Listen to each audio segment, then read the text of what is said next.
సాధారణంగా మన ఎండాకాలంలో మనము ఎక్కువ మందిలో కంప్లైంట్ చేసేది ఏంటంటే కిడ్నీకి సంబంధించిన ప్రాబ్లమ్స్ అనేవి ఎక్కువ మంది మనం కంప్లైంట్ చేస్తుంటారు. దీనిలో ప్రధానంగా మనం చూసేది క్రానిక్ కిడ్నీ డిసీజ్ అంటాం. Hello, I'm doctor Naresh, doctor Care homeopathy consultant డాక్టర్ను.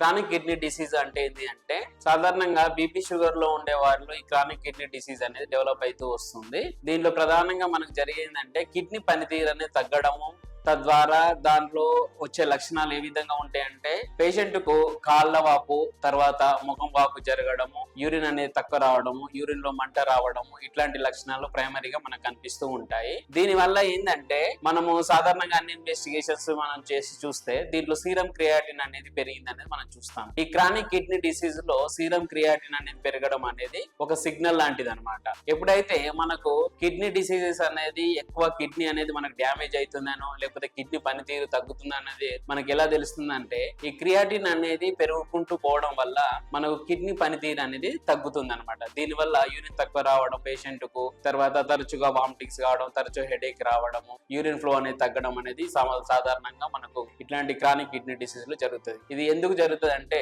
మామూలుగా బీపీ షుగర్ అనేది ఉండడం వల్ల కూడా కొందరికి క్రానిక్ కిడ్నీ డిసీజ్ అనేది వస్తూ ఉంటుంది అనమాట. ఈ విధంగా ఉన్న వాటిలో మనం ఎక్కువ దేంట్లో ఎవరికి ఎక్కువ వచ్చే ఛాన్సెస్ ఉందంటే ఎక్కువగా మనం సాల్ట్ అనేది ఎక్కువ ఎక్సెసివ్ తీసుకున్న వారిలో, ఎక్కువ స్పైసీ ఫుడ్ తీసుకున్న వారిలో, ఎక్కువ స్టోరేజ్ ఫుడ్స్ తీసుకున్న వారిలో, ఎక్కువ చిప్స్ లాంటివి, తర్వాత స్టోరేజ్ నిల్వ పచ్చళ్ళు అంటాం కదా, పికిల్స్ లాంటివి తీసుకోవడం వల్ల, ఇట్లాంటి వాళ్ళు ఎక్కువ ప్రోటీన్ ఫుడ్ తీసుకోవడం వల్ల, ఇవన్నీ కూడా ఎక్కువ మనకు కిడ్నీ మీద లోడ్ పడడం వల్ల ఈ ఫిల్టరేషన్ సరిగ్గా జరగకపోతే ఈ క్రియాటిన్ అనేది పెరగడం జరుగుతుంది అనమాట. కాబట్టి ఇట్లాంటి క్రియాటిన్ పెరిగినప్పుడు డయాలసిస్ అనేది సాధారణంగా మనకి వినిపిస్తున్న మాటగా ఉంటుంది. అయితే అన్ని కేసుల్లో మనకు డయాలసిస్ అనేది అవసరం పడదు. కొన్ని కేసుల్లో మాత్రమే, ఎమర్జెన్సీ ఆఫ్ కేసుల్లో మాత్రమే డయాలసిస్ అనేది అవసరం పడుతుంది. దాదాపుగా అయితే మనకు క్రియాటిన్ అనేది ఎక్కువ ఉన్న కేసుల్లో మాత్రమే డయాలసిస్ ఉంటుంది. మామూలుగా మోడరేట్ గా ఉన్నప్పుడు సీరం క్రియాటిన్ 6 గానీ 7 గానీ ఉంటున్నప్పుడు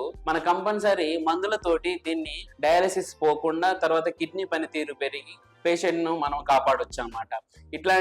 ఇది కొన్ని కిడ్నీ డిసీజ్ అనేవి కొన్ని సెన్సిటివ్ గా ఉంటాయి కాబట్టి ఇట్లాంటి విషయంలో కంపల్సరీ మనము ఆహారానికి సంబంధించిన జాగ్రత్తలు కూడా తీసుకోవాలి. కంపల్సరీ మనము ఈ స్మోకింగ్ అలవాటు లేకుండా, ఆల్కహాల్ అలవాటు చేసుకుండా, ఎక్సెసివ్ సాల్ట్ తినకుండా, తర్వాత ఎక్సెసివ్ మెడికేషన్స్ వాడకుండా, ఎక్కువ నొప్పుల గోళీలు వాడకుండా, ఎక్కువ యాంటీ యాసిడ్స్ వాడకుండా, అన్నెసెసరీ బయట బలానికి సంబంధించిన కానీ, తర్వాత ప్రోటీన్ ఫుడ్ లాంటి కమర్షియల్ ప్రొడక్ట్స్ కానీ, మనము ఏదో మనకు బలం వస్తుందని బయట ప్రొడక్ట్స్ కానీ మనము ఎక్కువ వాడకుండా మనము జాగ్రత్తలు కనుక తీసుకుంటే ఈ కిడ్నీ మీద లోడ్ పడకుండా, ఈ సీరం క్రియాటిన్ కనుక పెరగకుండా మనం కిడ్నీ పనితీరును అనేది మందులతోటే మనము కిడ్నీ పనితీరు పెంచి పేషెంట్ అనేది మనము పూర్తి స్థాయి మందులతోటి మనం హోమియోపతిలో మనము చేయొచ్చు.